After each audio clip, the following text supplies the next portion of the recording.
High বন্ধুরা, কিছু স্মৃতি আসাম, শিলাপাথার, অরুণাচল। তোমরা কেমন আছো আমি তো জানি না, বলবে কমেন্ট করে আমায়। আমার তো দিন ভালোই কাটছে। হঠাৎ করে আপনাদের ছেড়ে ফ্যামিলি নিয়ে ঘুরতে এলাম আসাম, শিলাপাথার। সাথেই রয়েছে অরুণাচল। কি দৃশ্য! খুব সুন্দর পরিবেশ। মনে হয় এই দেশটাতে হিংসে বলতে জিনিসটা কেউ হয়তো জানেই না। মানুষে মানুষে এত মিল, হয়তো না আসলে দেখতে অথবা জানতে পারতাম না। আপনারা একবার আসবেন এই দেশে। আমি প্রথমবার এলাম আত্মীয়র বাড়িতে। সবাই মিলে বেরিয়ে পড়লাম একটু জানার উদ্দেশ্যে। অনেক কিছু দেখলাম এবং জানলাম। আমার যে এত ভালো লাগছিল, আমি আপনাদের কিভাবে বোঝাবো। চলো একবার আমরা অরুণাচল। এই তো আমরা এখন বর্ডার ক্রস করে ঢুকে পড়লাম অরুণাচল। সত্যি অসাধারণ দৃশ্য, না আসলে তো দেখতেই পারতাম না। এত সুন্দর জায়গা, পাহাড়ে পাহাড়, সত্যি যেন মনটা আনন্দে নেচে উঠছে। আহ, কি দারুণ! না আসলে তো দেখতেই পারতাম না এসব দৃশ্য। যাক, এখন আমরা যাব আরেকটা জায়গায়। খুব সুন্দর জায়গা অরুণাচলে। জায়গাটার নাম অনেক উঁচুতে, পাহাড়ের উপরে ন্যাকাবলি মন্দির। আমরা এই মন্দিরটাতে প্রবেশ করব। অসাধারণ মন্দির।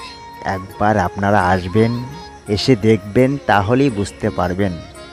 এরপর আমরা মন্দিরে প্রবেশ করলাম। মন্দিরে পূজারী আমাদেরকে বলল, কোথা থেকে আসছো? আমরা বললাম, আমরা অমুক জায়গা থেকে আসছি, শিলিগুড়ি থেকে। তখন পূজারী বলল, এত দূর থেকে এসছো?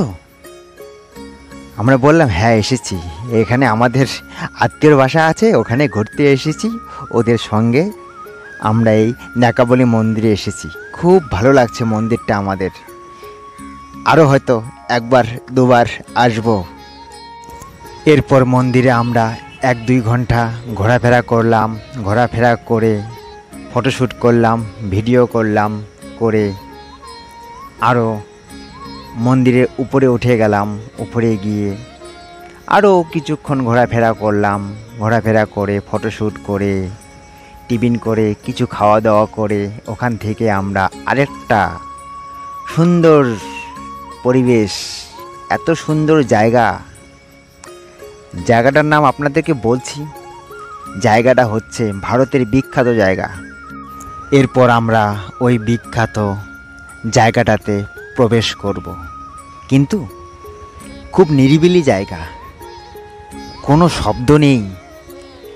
এত নিরিবিলি যে না, একা একা যেতে ভয় করবে।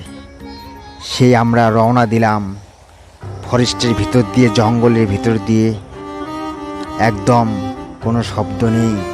যেতে যেতে যেতে ফরেস্টের ভিতরে দেখতে পেলাম হাতি পটি করেছে এক জায়গায়। ওটা দেখে তো আমাদের শরীর শিউরে উঠে গেল। কোথায় আসলাম আমরা? এই ফরেস্টের ভিতর দিয়ে। একদম সবাই আমরা আচানক হয়ে গেলাম ভয়েতে। তা আমাদের সঙ্গে আরেকজন লোক ছিল, ওখানকারই বাসিন্দা। উনি বলল, আরে কোনো ভয় নেই, আমরা আছি, এখন হাতি নেই। হঠাৎ কোনো সময়ে ওরা দল বেঁধে আসে। তা আমরা ওর কথা শুনে একটু ভয়টা কেটে গেল। এরপর আমরা যেতে লাগলাম। যেতে যেতে দেখতে পেলাম একদম আকাশের দিকটা সাদা, শুধু সাদা, নীল। কোথায় এলাম? জায়গাটা, এটা হচ্ছে ব্রহ্মপুত্র নদী। ভারতের বিখ্যাত নদী ব্রহ্মপুত্র নদী। নদীটি হচ্ছে পুরুষ নদী। এ শক্তিশালী, বিশাল শক্তিশালী নদী। বর্ষার সময় তো এর ধারে কাছে আসা অসম্ভব। এত জলের ঢেউ, এত জলের স্রোত, যেন নদীর যে হাওয়াটা, ওই হাওয়াতে আমাদেরকে উড়িয়ে নিয়ে যাবে, এত বেগ নদীর। তাই নদীতে অনেকক্ষণ ঘোরাফেরা করলাম, ঘোরাফেরা করে ফটোশ্যুট করে